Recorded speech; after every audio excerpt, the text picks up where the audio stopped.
Stabilization Wedge Project. Carbon dioxide is the primary greenhouse gas emitted through human activities, mostly industry, electricity, and transportation. Pre-industrial time CO2 levels, 600 billion tons. The CO2 levels in Earth's atmosphere have only been rising since pre-industrial times. CO2 our atmosphere currently contains is 800 billion tons. How long until we double our pre-industrial levels of CO2? How about 50 years? Yeah, 1,200 billion tons in 50 years. If global warming becomes significantly worse, farmers could have decreased crop numbers and it could potentially be a major threat to human health. If global warming becomes significantly worse, we could also have more frequent extreme weather events.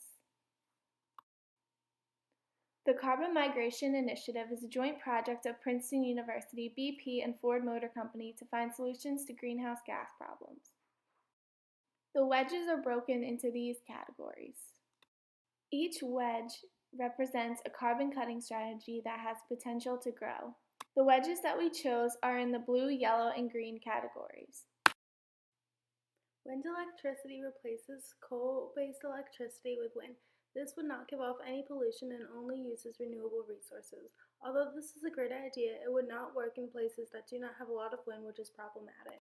By using forest storage, we can stop deforestation in 50 years completely.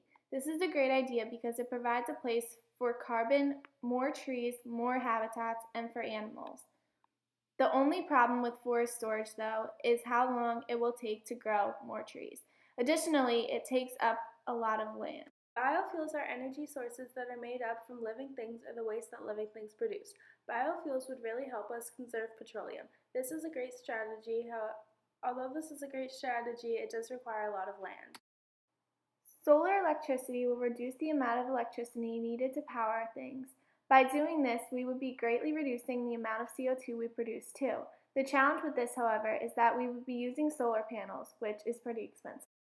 Hydrocarbon fossil fuels can be considered as hydrogen ores for carbon-free energy. Hydrogen fuels can be extracted from fossil fuels and used as an energy source, while the carbon byproduct can be used as a versatile construction material. Hydrogen is renewable, readily available, powerful, and environmentally friendly. However, it does have its downsides. It is expensive, hard to move and store, and highly flammable. Energy efficiency is using less energy to provide the same service. For example, you can replace an incandescent light bulb with a compact fluorescent one. Being energy efficient can also save you money while reducing greenhouse gas emissions. A problem with energy efficiency is that it is not a huge change, so it may take a lot of people to make an impact.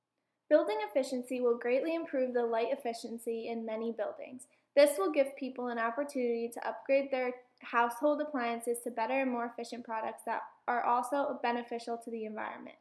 This could be a bad thing though, because not everybody wants new appliances and it could take a while to get enough people using them to make it. Transport efficiency will help cars be more efficient with their gas. By making cars be able to hold more gas and go further with it, we would be reducing the amount of carbon we release into the atmosphere.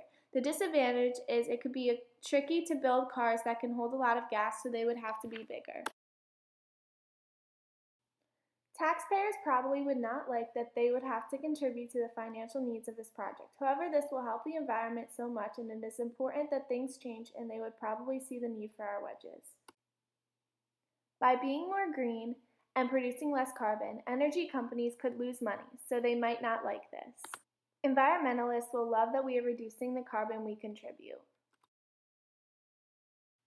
Manufacturers probably wouldn't have much of a problem with constructing these energy-efficient mechanisms. The government will like this because it is helping the environment and creating jobs, builders, company workers, etc. It also would make America look good, and it could inspire other countries to do the same. Developing country governments will probably like this because it is helping the entire world, not just America.